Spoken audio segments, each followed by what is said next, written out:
আসসালামু আলাইকুম। এসডিএস ফালতু কথায় আমি সোহেল আপনাদের স্বাগত জানাচ্ছি। বরাবরের মতো আজকে আমাদের একজন মেহমান এসেছেন, যিনি নিজেকে অনেক বড় অভিনেতা, অনেক বড় বক্তা আর না জানি অনেক কিছু মনে করেন। আসুন তার সাথে পরিচয় হয়ে যাক। আসসালামু আলাইকুম ভাই। আসসালামু আলাইকুম। ওয়ালাইকুম আসসালাম। আসলে তো এসিতে থাকার অভ্যাস না, এসিতে আসলাম তো ঘুম ধরে না। ঘুমাই গেছিলাম, বেশ ভালোই হচ্ছে। তুমি ঘুম দিয়ে জায়গায় না কেন? ঘুম থেকে মনে পড়লো যে কালকে ঘুমটা মোটামুটি ভালো হলো, বৃষ্টি বাদল ছিল। আর বৃষ্টি বাদলের মধ্যে সাধারণত ঘুম ভালো হয়, কিন্তু সবচেয়ে বেশি সমস্যা মশা যে কামড় দেয় ভাই, প্রচুর পরিমাণ মশা কামড় দেয়। মশা মশা মশা ছিল না, রক্ত চষে দেবে। বর্তমানে যেটা আগে আমাদের এখানে রাজনীতিবিদ যারা ছিল তারা যে রক্ত চুষে চুষে মানুষকে খায়, পেয়ে মোটা টাকা ত্যাগ করে দেশ ছেড়ে পালিয়ে গেছে, এরকম যারা রাজনীতিবিদ আছে, যারা মশার মতো যাদের চরিত্র আছে, তারা মোটামুটি তুলে ধরে আপনি আমাদের রক্ত চুষেই খায়। তো সেরকম মশা থেকে এটা মনে পড়ে গেল, আপনি দিয়ে মনে পড়ে গেল যে একবার আমি ট্রেন ভ্রমণ করছিলাম। ট্রেন ভ্রমণের সময় একজন আসে, আমাকে টিকিট টিকিট চেকার আসে, আমাকে জিজ্ঞেস করলো, ভাই আপনার কাছে কি টিকিট আছে? তো আমি বললাম না, আমার কাছে টিকিট নাই। তো সে বললো, আপনি কোথায় থেকে উঠছেন? তা আমি বললাম, অমুক জায়গা থেকে উঠছি। তাও ও হিসাব করে দেখলো যে এত টাকা জরিমানা, এত টাকা, সব মিলে এত টাকা তুমি দেন। তাই বললাম, আমি এতগুলো টাকা তো দিতে পারবো না ভাই। হ্যাঁ, এত টাকা কেন দেবো? না, আপনি ট্রেনে উঠছেন তো টিকিট দিয়ে মনে পড়ে গেলে এখন সে হচ্ছে আমাকে বললো যে আপনি একদিক থেকে আসছেন, এখন আপনাকে টিকিটটা দিতে লাগবে জরিমানা সহ। তাই বললাম, ভাই আমি তো টিকিট দিতে পারবো না, টিকিটের টাকাও দিতে পারবো না। তো বললো, না তাহলে তো আমরা আপনাকে ধরে নিয়ে যাবো। ধরে নিয়ে যান। তো ধরে নিয়ে যাওয়ার আগে যে যে সিট নাম্বার আমাকে দিচ্ছে, সিটটা আমাকে খুলে দেন। বললো, আপনি বললেন টিকিট কাটেন না, তাহলে সিট নাম্বার কেন? আমি বললাম, অনলাইন থেকে আমাকে একটা কাগজ দিচ্ছে, তার টিকিট কি জানি না। মোবাইল দিয়ে বাইর করে দেখাইলাম, কয় আরে ভাই এইটাই তো টিকিট। আমি তো জানি না ভাই, ওই অত্যাধুনিক জিনিসপত্র এখন বেরোইছে যে অনলাইনে যেটা টিকিট কাটা যায়।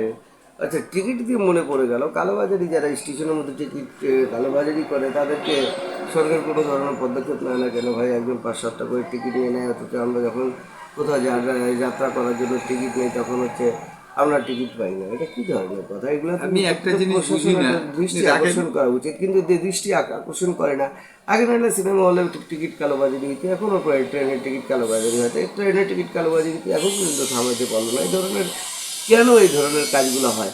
আচ্ছা, এই ধরনের থেকে মনে পড়ে গেল, বর্তমান বাংলাদেশের কী অবস্থা, কী ধরনের চলছে বাংলাদেশের আপনার শিক্ষা ব্যবস্থা? এটা কি শিক্ষা ব্যবস্থা বলে? এটা হচ্ছে এখন পর্যন্ত ক্লাস 8-এ ধরেন আমার মেয়ে লেখাপড়া করে, আমার 8-এ ওঠার পর আমার মেয়েকে বলে স্মার্টফোন করে কিনে দিতে লাগবে। ভালো কথা, স্মার্টফোন কিনে দেবে। স্মার্টফোন কিনে দিয়ে দিয়ে দিলাম, ভালো কথা। এখন হচ্ছে স্মার্টফোনে নাকি লেখাপড়া করবে। তাহলে স্কুল কলেজের দরকার কি ভাই? শিক্ষা প্রতিষ্ঠানের দরকার কি? আবার হচ্ছে প্রাইভেটের দরকার কি? যদি সব কিছু যদি দরকারও থাকে, আর তবে স্মার্টফোনেরও যদি দরকার থাকে, তো সেই শিক্ষা ব্যবস্থার মূল্যায়নটা কোথায়? এখন শিক্ষা ব্যবস্থার মধ্যে আমি আমার বাচ্চাকে স্মার্টফোন কিনে দিলাম, স্মার্টফোনের মধ্যে আমাকে ডাটা কিনে দিতে লাগতেছে।